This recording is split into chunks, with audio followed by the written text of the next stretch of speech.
Tuesday morning, 9:47 a.m. My phone buzzes with an email from Payroll, and the subject line makes my stomach drop. Stipend request denied. I'm staring at the screen, then at the $500 monitor sitting on my desk. The same monitor they told me to buy, the same receipt I submitted 3 weeks ago, the same company handbook that promised to reimburse me. They think I'll just let this go? They're wrong. Let me take you back to where this started. Day 1, onboarding. HR is presenting the slideshow, everyone's smiling, talking about free coffee and unlimited PTO. Then we hit slide 17, remote work benefits. They pull up page 22 of the handbook, section 4.3, and I'm reading it word for word. Employees receive up to $500 for home office equipment. Submit receipt, payment processed within 10 business days. I screenshot it right there in the meeting, just in case. Week 2 rolls around, and I need a second monitor because my neck is killing me from hunching over my laptop for 8 hours a day. I find one for $499.99. Save the receipt, fill out the stipend form, attach the PDF, and click Submit. Day 11 comes around, and there's nothing. Day 15, I send a polite email to Payroll asking about the status.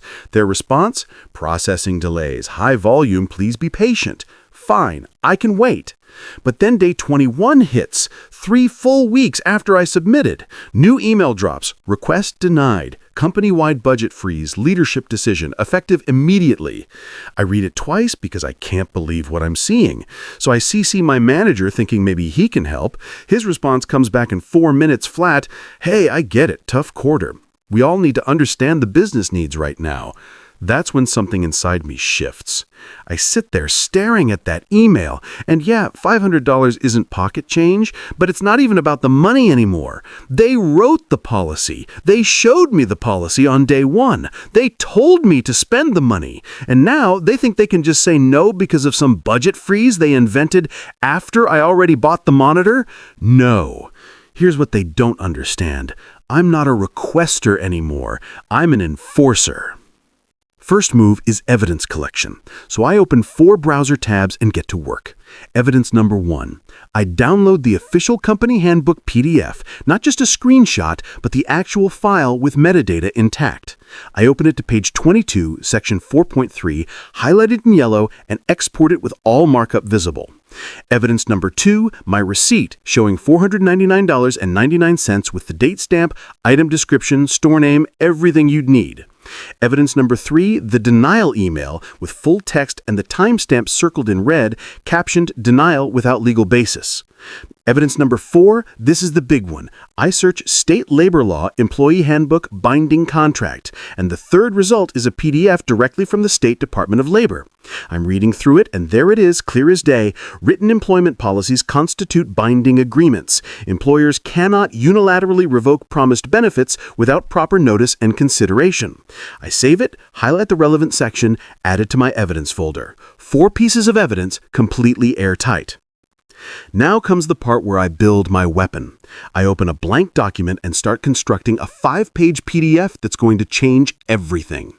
Page 1 is a cover letter, professional but ice cold. Subject, stipend payment, legal compliance required. This correspondence documents my formal request for immediate payment per company policy and state labor law. Page 2 is the handbook excerpt, full section 4.3 with yellow highlighting and a caption that says, Company Policy Written Promise. Page 3 is my receipt with a clear date and the caption, Equipment Purchase per Company Instruction. Page 4 is the denial email with full text and the timestamp circled in red, captioned Denial Without Legal Basis. Page 5 is the state labor law citation with the highlighted section captioned Applicable Legal Standard. I export the whole thing as one PDF, file name Stipend Payment Legal Compliance. 63 kilobytes, 5 pages that are about to flip this entire situation. Then I write the email, keeping it short and direct. Attached is documentation regarding my outstanding stipend payment. Per Company Handbook, page 22, section 4.3, and applicable state labor law, this payment is legally required. Budget considerations do not constitute a legal exemption from written policy obligations. Please advise on immediate payment timeline. I address it to Payroll, but here's the key move. I CC the HR director, my manager, and legal. My finger hovers for send for just a second, then I click it. 27 minutes later, a calendar invite hits my inbox. Urgent, stipend discussion. The attendees list reads like a corporate tribunal. Me, HR director, payroll manager, legal counsel, and my manager. Meeting scheduled for tomorrow at 10 a.m. When I join the call the next morning, there are 6 faces staring back at me on screen. The HR director starts with, "Thanks for joining. We received your email and we'd like to discuss," but I cut her off.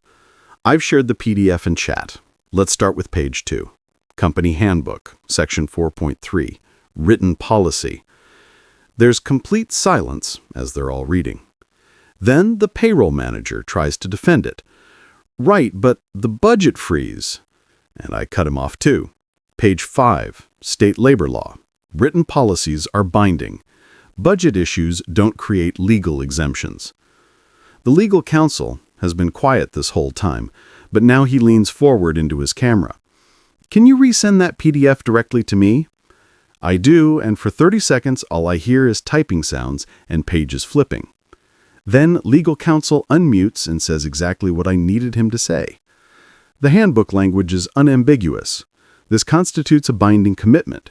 The budget freeze doesn't alter our legal obligation. My manager tries one last desperate play. "I think we need some flexibility here, the broader business context." But the HR director cuts him off, and her entire voice changes to all business. "Cut the check, today. Include any applicable late fees per company policy." The payroll manager stammers, "I'll process it this afternoon." And legal counsel adds, "I want the policy review on my desk by Friday. We need to examine our stipend administration process." The meeting ends. 11 minutes total. 48 hours later, an email from Payroll arrives with the subject line, "Stipend payment processed." And the body just says, "Your remote work stipend has been processed. Amount $500. But when I open the attachment and look at the pay stub, I see 2 line items. Line item 1, remote work stipend, $500. Line item 2, late payment penalty, $83.33. Total, $583.33. They calculated 2 months late at 10% APR per their own policy. The next day, the office gossip network lights up. The HR manager who sent that business needs email, formal reprimand, written warning in her file. Payroll department, they're implementing a new automation system where stipend requests get flagged for legal review before any denial goes out. My manager, suddenly very friendly, very apologetic, wants to grab coffee and clear the air. I decline. 1 week later, I get a Slack DM from someone's name I'm redacting. "Hey, saw the handbook thing. They shorted my internet stipend, $90 a month for 6 months. Same budget freeze excuse. Same playbook?" I send them my PDF template, the cover letter format, evidence page structure, legal citation. Change the numbers, add your policy section, send it to legal. 3 days after that, another message. They paid me, all 6 months, $540 plus late fees. Then another message. Webcam stipend, denied for 8 months, template sent. Another, standing desk reimbursement, 11 months outstanding, template sent. Within 2 weeks, 17 people reach out. 17 denied stipends, all of them paid. Total amount recovered, $14,300, all because I read page 22 and decided to stop asking and start enforcing. So here's my question for you, and I want you to really think about this. Have you checked your handbook? Maybe it's page 22, maybe it's page 37 or 61. What did they promise you? Equipment stipend, internet reimbursement, phone allowance, software budget, training funds. What did they promise that they haven't paid? Comment stipend right now if they owe you money, and I'll send you the template for free. You fill in your evidence, you send it to legal. You're not asking anymore, you're enforcing. New receipts drop every Monday and Thursday. Next week I'm covering the webcam spying case. 43 background images, 1 golf course, 1 HR panic. Hit subscribe, hit the bell, because you're going to need this. Submit your story to revengerewind@proton.me. They wrote the rules. Make them follow them.